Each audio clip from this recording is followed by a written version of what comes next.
Olympic क्रीडा स्पर्धेत ज्यांनी देशाला सलग 3दा सुवर्ण पदक प्राप्त करून दिले व भारतीय हॉकीला सुवर्ण दिन दाखवले असे हॉकीचे जादूगर मेजर ध्यानचंद यांचा जन्मदिवस संपूर्ण देशात राष्ट्रीय क्रीडा दिन म्हणून साजरा केला जातो। या दिनाचे औचित्य साधून 8 महाराष्ट्र बटालियन एनसीसी अमरावती येथील बटालियन कमांडर कर्नल एएस बैस यांच्या मार्गदर्शनात स्थानिक शिवाजी शाळेच्या एनसीसी कॅडेट्स द्वारा शासनाच्या लॉकडाऊन नियमांचे संपूर्ण पालन करीत फिट इंडिया हेल्दी इंडिया कार्यक्रम तालुका क्रीडा संकुल मोर्शी येथे संपन्न झाला। या कार्यक्रमाचे अध्यक्षस्थानी विदर्भ कबड्डी असोसिएशनचे सहसचिव सतीश डफडे तर प्रमुख उपस्थितीत एनसीसी ऑफिसर एसआर देशमुख, क्रीडा प्रशिक्षक अनिल जावडे, सार्जंट यशोदीप मानकर उपस्थित होते।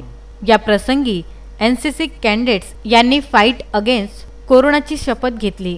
कार्यक्रमाचे सूत्रसंचालन कार्पल निधी जावरे, प्रास्ताविक यशोदीप मानकर तर आभार अनुष्का ढोले इने मांडले। कार्यक्रमाला मोठ्या संख्येने कॅडेट्स उपस्थित होते। संजय गारपवारसह दत्तराज इंगळे, विदर्भ न्यूज मोर्शी।